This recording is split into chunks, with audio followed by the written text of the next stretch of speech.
Hey, Tom here. Do you know what's almost as dramatic as this sunset behind me? The latest trading strategy that we have called the sunset strategy. With the sun potentially setting on the recent bull market, is now the time to learn how to profit from the downside. Yes, it is, with minimal risk, so you don't want to miss this video. Let's go.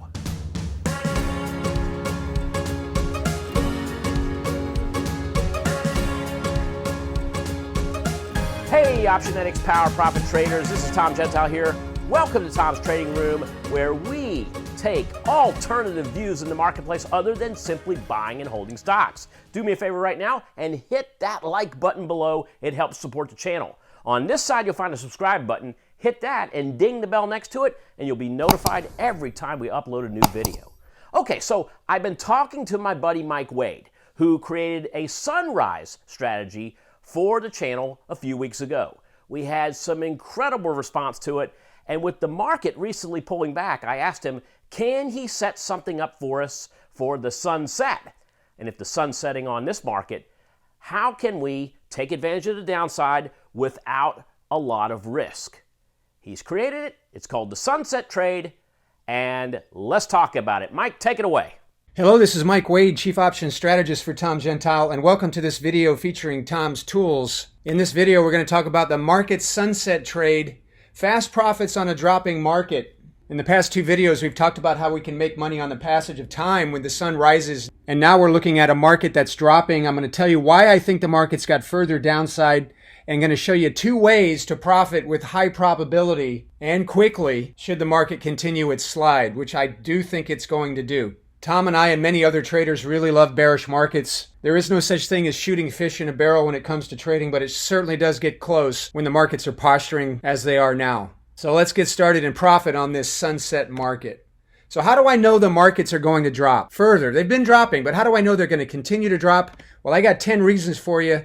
Here's a chart of the SPYs, and let me show you what these 10 reasons are. There's 1, 2, 3, 4, 5, 6, 7, 8, 9, 10 reasons that this market has further downside. Notice the volume here, these big and frequent red volume bars that are much higher than the green volume bars. So red volume is accompanied with a down movement in the market. Green volume is accompanied with an up movement in the market. Again, this is the SPYs, the ETF that tracks the S&P 500. For all intents and purposes, what we're looking at here is institutional selling. 10 of the last 15 days of market action have been down days and big down days.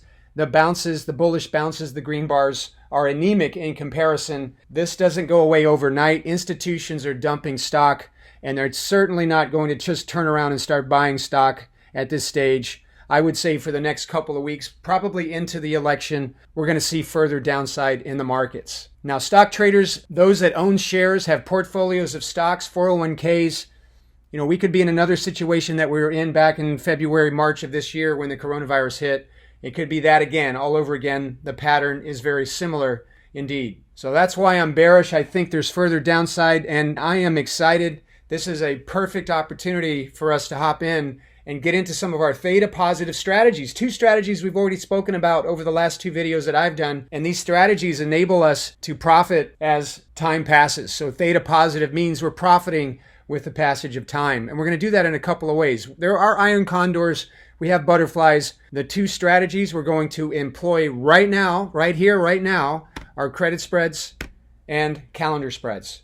So there are two high probability current opportunities, selling with protection, that I want to share with you today. This first one is a short-term credit spread, aka a bear call spread. We're going to use a bearish credit spread to profit as this market continues to go down and even sideways or up a little bit. In the last video, I called these crappy trades. So we're going to sell a crappy trade on the S&P 500, this index I just mentioned, the SPYs. The other one is a longer-term trade, and we're going to actually give ourselves a chance to make more in terms of return on investment and at the same time reduce our risk exposure, so manage our risk really well. As you know, calendar spreads are really awesome strategies, and pound for pound offer the best managed risk to reward ratio than any other trade that's available. So that's what we're up to on a longer term basis. We can do the two together. In fact, we can sell our credit spread to pay for our calendar spread. An excellent 1-2 punch. Let's hop right in and sell a crappy trade on the SPYs. I gave you one of these on the Qs a couple of weeks ago in my crappy trade video. You should be out of that trade for a profit right now. The markets actually did come down since then. They've been going down for a couple of weeks now, 3 weeks now actually. Let's review the construction of the two credit spreads that we have at our disposal. The first one is a bull put spread where we sell the higher strike put and then we buy the lower strike put for protection. The bear call spread, which is what we're going to do right now, is to sell the lower strike call and buy the higher strike call.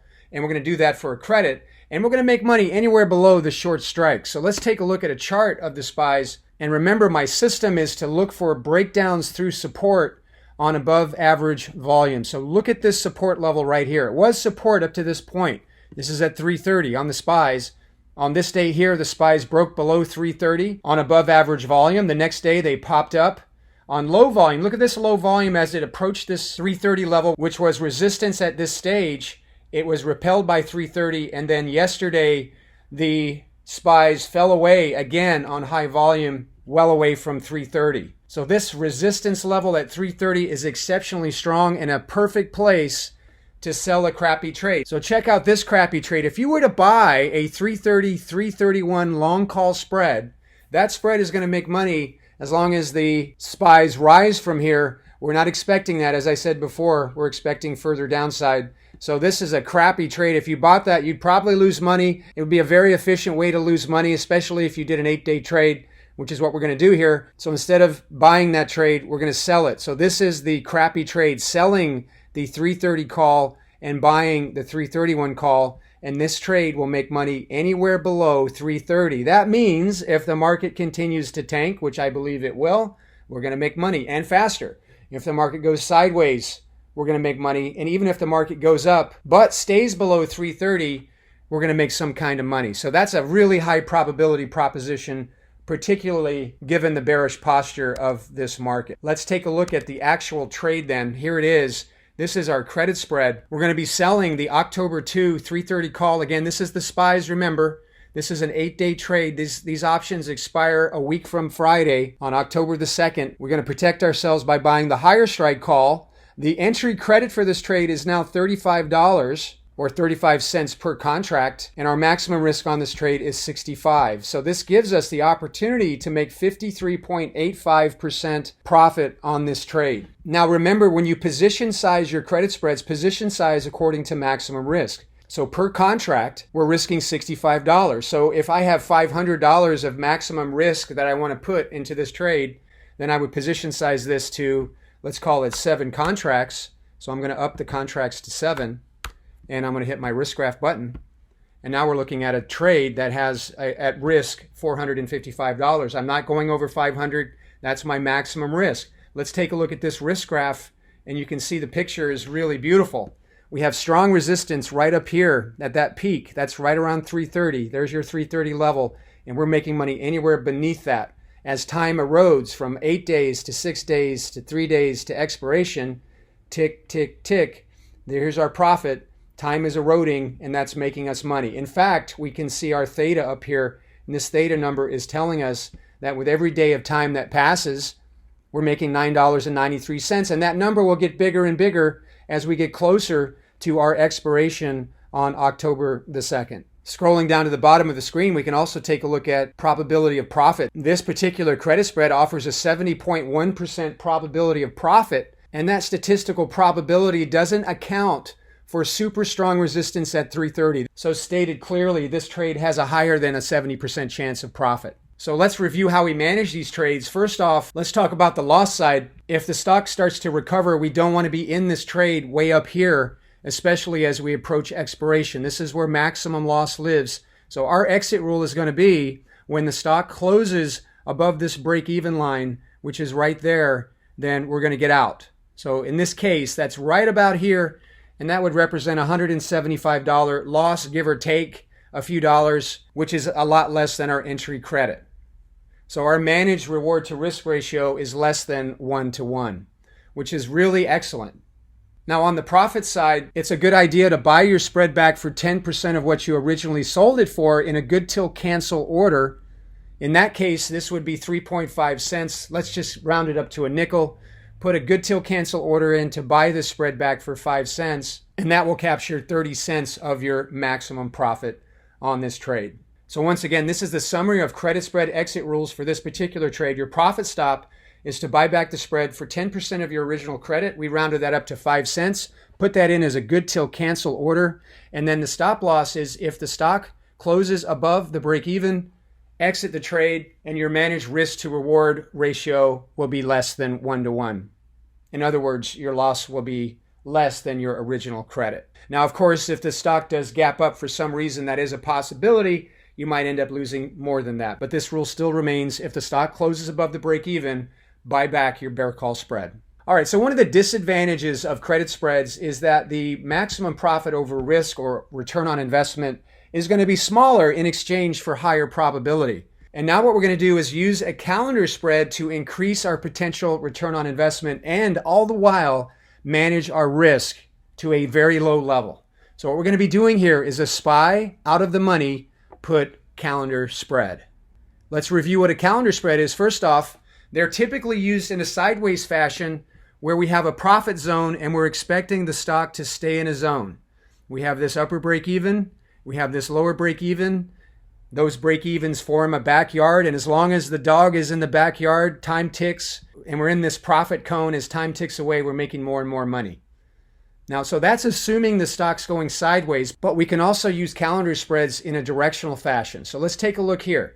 This is a chart of the S&P 500, the same chart. It's a SPY chart. It's a longer time frame. And again, we're expecting the stock to drop from here.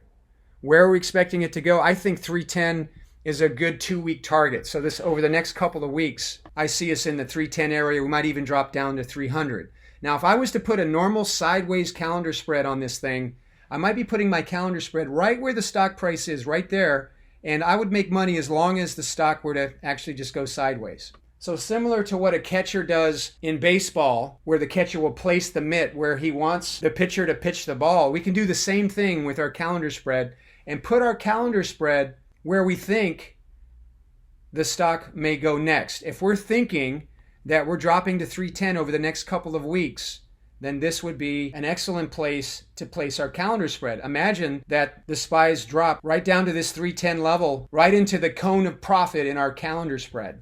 So we're going to position our calendar spread to the downside, and we're going to capture profit as the SPY drops towards 310. Let's take a look at a risk graph. Again, a calendar spread is selling a short-term option and buying a long-term option. We're buying the October 23 310 put. That's a 29-day option, so we're buying a 29-day option, and then we're selling the October 9, which is a 15-day option, same strike price, the 310 put. So that's our calendar spread. And notice down here that our calendar spread is positioned so that in the event that the SPYs actually drop into this range down here, we're going to make some kind of money. Now look, we've got our upper break even is right where the stock is, and then we've got a lower break even way down here. In fact, that break even is at 296.81. So we got plenty of downside. The markets could potentially tank all the way down to these pivots here, and we would still be making some kind of money. I'm going to show you something that's really interesting about the way calendars work with implied volatility in just a sec. Let's take a look at our risk reward profile. It's going to cost us $220 per calendar spread, and that will be our maximum risk in this calendar spread.